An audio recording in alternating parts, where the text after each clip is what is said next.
chosen. This video is a case study on how impossibly corrupt the leadership of the world organizations are. Note the tactics of this World Health Organization representative who's talking to a reporter, and how he completely tries to dodge the topic of talking about Taiwan. One technique is hanging up the call, and then the other technique is just trying to change the subject. He never honestly states, "We can't talk about Taiwan." He always uses some evasive tactic. This is a true statement on the nature of evil. Evil, for the most part, is evasive. Listen in. Taiwan's membership. Sorry,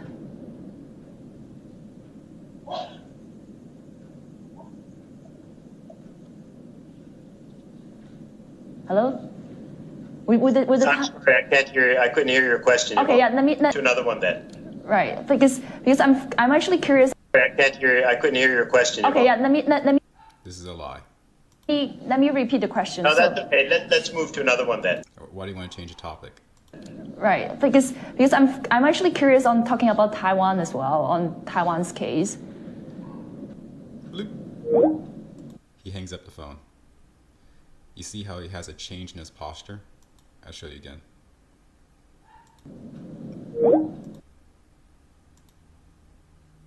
Taiwan as well, on Taiwan's case. See a change in posture, pressing a button, hangs up the call. We decided to give Dr. Aylward another call to follow up. And I just want to see if you can comment a bit on how Taiwan has done so far in terms of containing the virus. Well, we've already talked about China, and when you look across all the different areas. We've already talked about China. So he's representing Taiwan as China, even though Taiwan does consider itself to be a separate entity. Look how disgusting this is. Call this Dr. Aylward's fail in media. Of China, they've actually all done quite a good job. So with that, I'd like to thank you very much for inviting us to participate, and good luck as you go forward with the battle in Hong Kong. So he immediately tries to hang up the call. This is how impossibly corrupt these representatives are. It's at such a extreme degree and such a high level, and it's very evasive as well. So in this context, for this interview, it would not be an exaggeration to say that the World Health Organization has completely bought into China, or more precisely, China has bought the World Health Organization. I find the title of Mass Work tweet quite appropriate. Commenters on this tweet, they seem to get what's going on here. Leo says, "Did WHO just refuse to acknowledge Taiwan?" And note the likes and retweets for that tweet. Further proof that the WHO is cucking for China.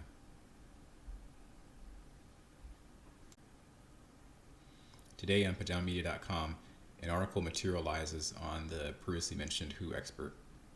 It's titled, "WHO Expert Mysteriously Disappears from the Website After Carrying Water for China." It starts off saying, "We're supposed to trust the World Health Organization's advice and counsel about COVID-19, even though the World Health Organization is the source of misinformation like this." Here's their tweet. "Preliminary investigations conducted by the Chinese authorities have found no clear evidence of human-to-human transmission of the novel CV-19 identified in Wuhan." The date of this tweet was January 14th. And very clearly, there is human-to-human transmission of that virus.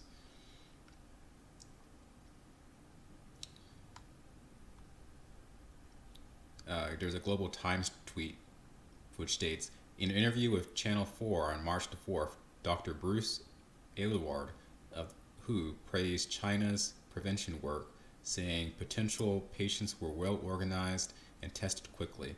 Potential patients received excellent care during their 14-day quarantines." So we'll see him giving that praise. That's the key message. Okay, so when you went to China, what did you discover there that should become a lesson to all of us all over the world? The first thing that we discovered, Matt, and I think the most important message, and I have to admit, I went there with quite a bias because this is a respiratory pathogen, and we're not used to seeing these kind of viruses controlled through these traditional, let's say, approaches. And that was the first, big learning from China. And then, but in terms of applying that outside of China, I think the critical things that China did well were, first of all, the population knew what it was looking for. They knew what this disease was. They knew where to go to get tested, and they could be isolated and taken care of very, very quickly. People were part of the solution. They were. So he's really praising China's work in this particular critical issue. This article goes on to say there's absolutely no reason to believe any of this is true. And so this Dr. Bruce Aylward character, he winds up back in the news because of this particular interview I just showed you, where apparently the call gets cut off immediately for some unclear reason. So the investigator for this article decided to research the name of the individual, Bruce Aylward. Search results appeared.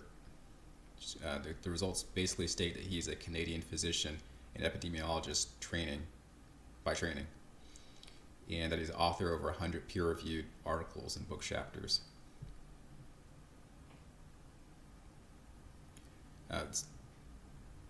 There are some links left for us to click to evaluate this information. However, supposedly there's no information to be found when you click through the links. So I'll do that now.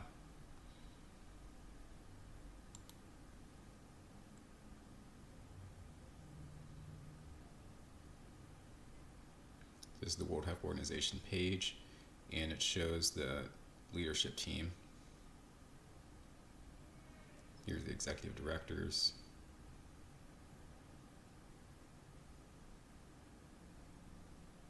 Assistant directors.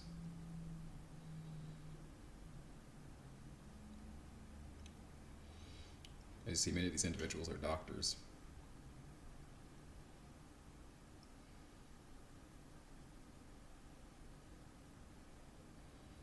As you see, that individual is nowhere to be seen on this page for the WHO leadership.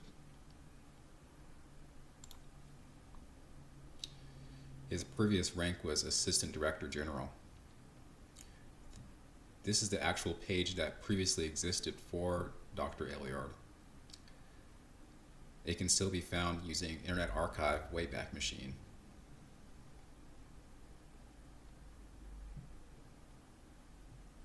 So the author asked this question: why did Bruce Aylward behave that way during the interview? And why did WHO just scrub him from their site? Is he okay? Is he physically safe? And can anyone at the WHO explain any of this? So this is a very important question for the World Health Organization.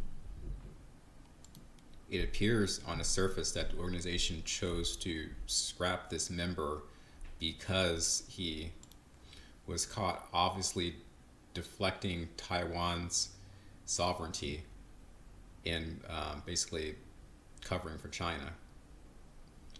This might be a reputational issue and the reason why his bio was removed from the website.